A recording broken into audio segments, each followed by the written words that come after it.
अनेक प्राचीन राजवंशों की तरह सातवाहनों की उत्पत्ति भी विवाद से परे नहीं है। सातवाहन शक्ति का केंद्र महाराष्ट्र में प्रतिष्ठान यानी कि आज का पैठण था, जो एक प्रमुख व्यापारिक नगर था। साधारणतः यह माना जाता है कि सातवाहनों का उद्गम स्थल आंध्र प्रदेश था, परंतु बाद में वे गोदावरी नदी के तट के साथ साथ बढ़ते हुए पश्चिम में केंद्रित हो गए। मौर्य साम्राज्य के पतन का लाभ उठाकर इन्होंने एक शक्तिशाली राज्य की स्थापना की, इसलिए आंध्र सातवाहन के नाम से भी विख्यात हुए। कुछ विद्वान ये भी मानते हैं कि सातवाहन आरंभ में दक्षिण पश्चिम में निवास करते थे, परंतु जब उन्होंने अपना प्रभाव पूर्वी तट पर बढ़ा लिया तब वे आंध्र कहे जाने लगे। सातवाहन शासक दक्षिणाधिपति त्रिसमुद्राधिपति त्रिसमुद्रतोय पितवाहन के नाम से भी विख्यात है। पुराणों में इन्हें आंध्रभृत्य भी कहा गया है। नानाघाट और नासिक से प्राप्त अभिलेखों में सातवाहन कुल के राजाओं की जो सूची मिलती है, इसी आधार पर सातवाहनों को आंध्रभृत्य कहा जाता है। आरजी भांडारकर के अनुसार पुराणों में उल्लिखित आंध्रभृत्य वंश और उत्कीर्ण लेखों का सातवाहन वंश एक ही है। उनके अनुसार आंध्र सातवाहनों ने सिमुक के नेतृत्व में कनुओं का नाश किया। इनकी राजधानी धान्यकट या धरणीकोट थी। बर्गेस, रैम्पस, बार्नेट, स्मिथ जैसे विद्वान इस मत से सहमत है।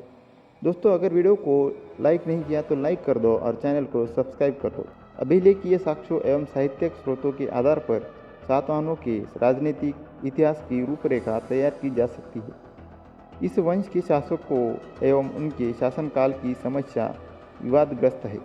मत्स्य पुराण के अनुसार इस वंश के 30 राजाओं ने लगभग 450 वर्ष तक शासन किया, परंतु वायु पुराण का कहना यह है कि वस्तुतः 30 शासकों में सिर्फ 19 ने ही 300 वर्ष तक राज्य किया। अनेक विद्वान मानते हैं कि सातवाहनों की शक्ति का उदय अशोक की मृत्यु के पश्चात 3री शताब्दी ईस्वी पूर्व में ही हुआ, जबकि अनेक विद्वान यह मानते हैं कि ईस्वी पूर्व प्रथम शताब्दी तृतीय चरण में ही सातवाहनों की शक्ति का उदय हुआ।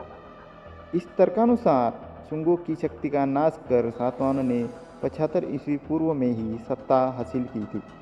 पुराण यह भी कहते हैं कि कण्वों का अंत भी सातवाहनों ने किया। कण्व ने 30 ईस्वी तक शासन किया।